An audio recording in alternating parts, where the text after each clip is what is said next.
What is going on, everyone? It is Foul Play here. We're back for the fifth and final match of this modern league here. We lost the die roll and we're going to be on the draw. We've got this interesting looking hand, which I don't think we can keep in the blind. Alright, this is looking a bit better. I will keep this one.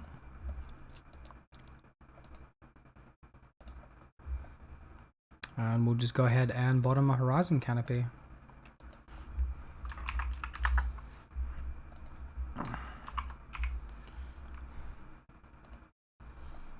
Alright, looks like we're versing a Tron deck, so this might be a little bit rough. That Leyline of Sanctity is not really helping things.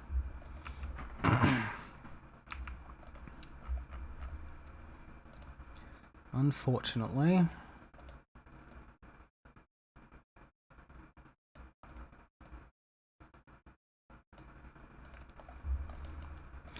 So it looks like my opponent's going to most likely have Tron mana assembled here this turn. Ancient Stirrings, maybe giving us a bit of hope that that's not the case. Main deck Blast Zone. Okay.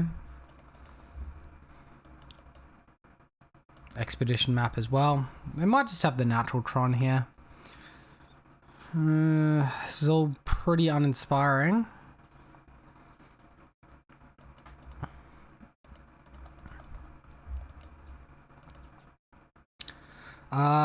Especially given our draws, I'm not really sure there's a way we're going to win this on so few resources, so I'm going to just assume that the best card they have is maybe a Worm Coil Engine and look to just attack for a little bit of damage here.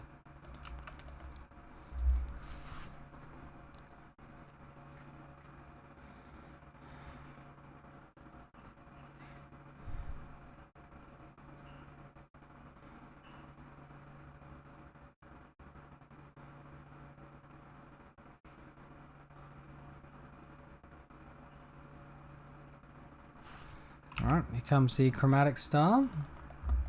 Guess they're going to cycle that and then they might go into their Worm Coil afterwards.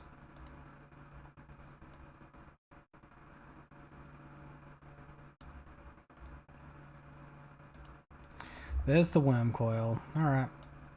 Okie dokie.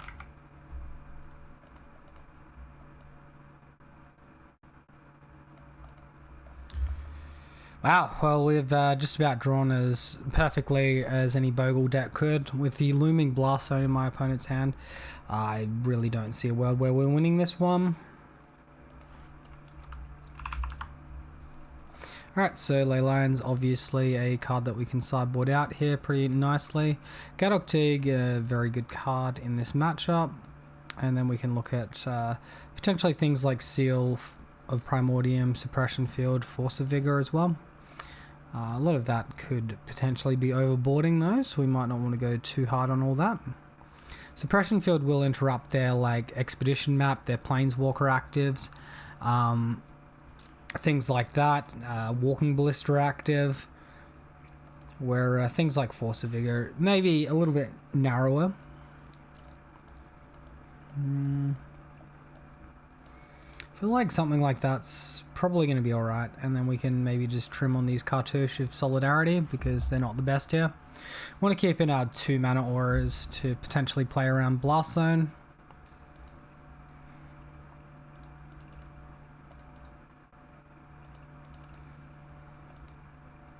Alright, well good old Gadok Teague, let's go ahead and keep this hand.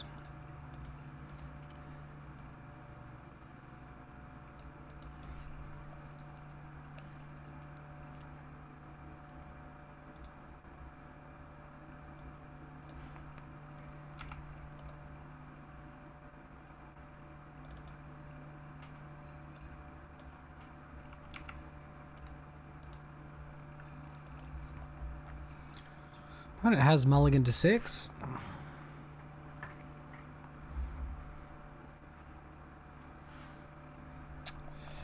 And yeah, we're going to very straightforward kick things off with the Scout.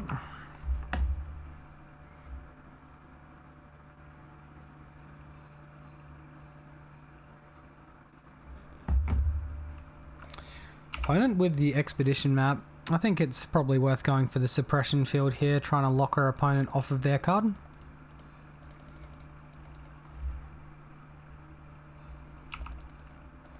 So that will stop them from activating the expedition map for mana.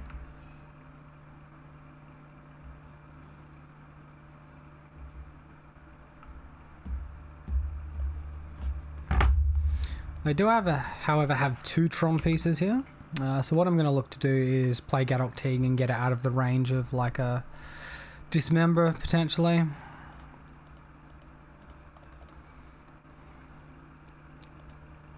Spatial Contortion, all of the above. I guess Dismember is still pretty good, but we'll just go for what we can do.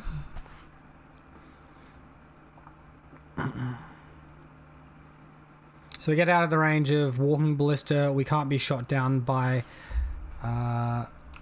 we get out of the range of Spatial Contortion. We can't be shot down by Walking Ballista. Dismember is still a concern. Alright, he does actually blow up the suppression field here with the Nature's Claim.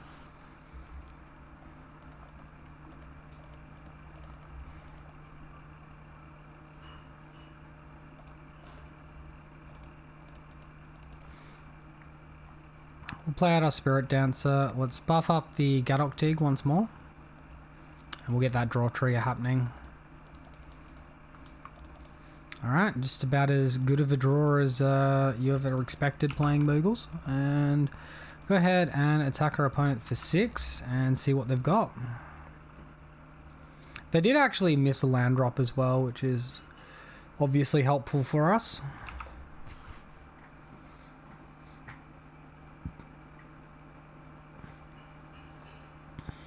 Alright, so now they've found Tower. Gonna play Tower and they've got access to 3 mana this turn.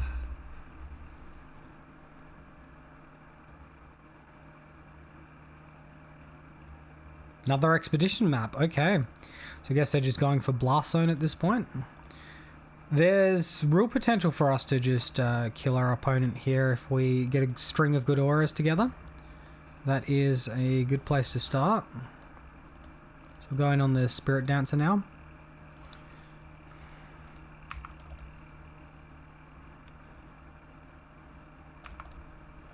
Alright. We do put our opponent to 1.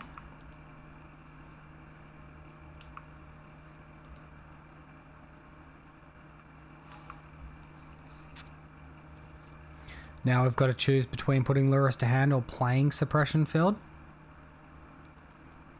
I think playing Suppression Field's probably going to be the stronger line most of the time.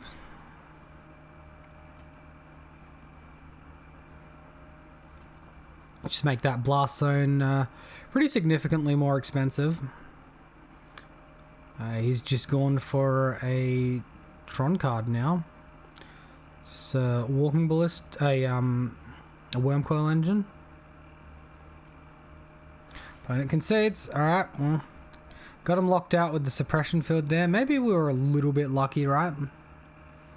Opponent pretty easily found Blast Zone both games here. On the draw, obviously Suppression Field becomes less good. Our opponent has also seen it, which also potentially makes it less good. Seal of Primordium is just going to be too slow this game. We could potentially use Force of Vigor to snipe off a turn 1 expedition map. It's also important to probably have some description of hate for Ensnaring Bridge in case he's playing the Khan the Great created shooter package. I think we'll take out the suppression fields, the seal, bring in the forces, and 1 cartouche. Alright, so we see this hand, which is pretty reasonable in a vacuum. Not the most amazing hand here. We don't have access to Totem Armor or Double White. Opponent is keeping a 7. I think this with like Totem Armor I might keep, but I think I'd prefer to look for a hate piece like Gadok Teague or something. Like, see, this has double white mana and it looks infinitely better than our 7, right? So bottom 1 Daybreak Coronet.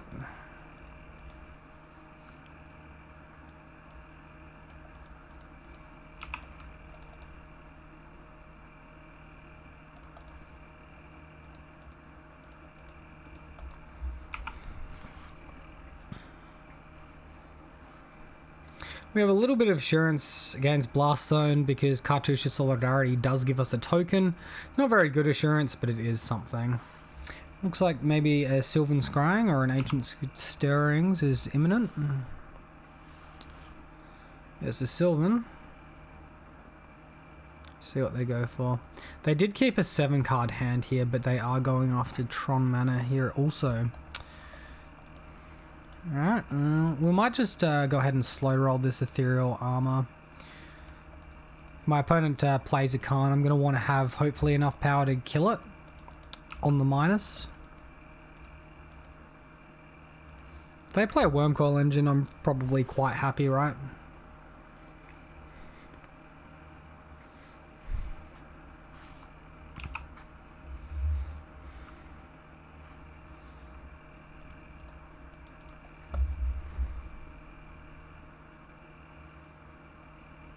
Alright, let's see what they go for.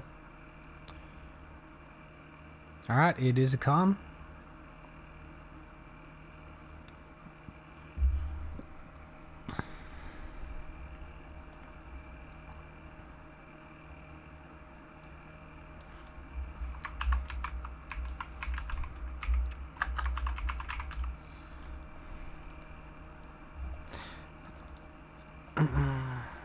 Alright, so our opponent is plussing here, which is a bit unfortunate for us. I will get rid of the Horizon Canopy though. This is pretty massive. If we draw land, we should still be able to kill it though. Yeah, if we draw land, we have exactly enough to kill it. Alright, that's unfortunate.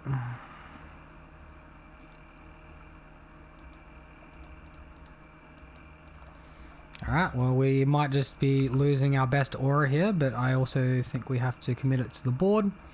And this is a neg 3, so we're actually going to attack Calm with both here.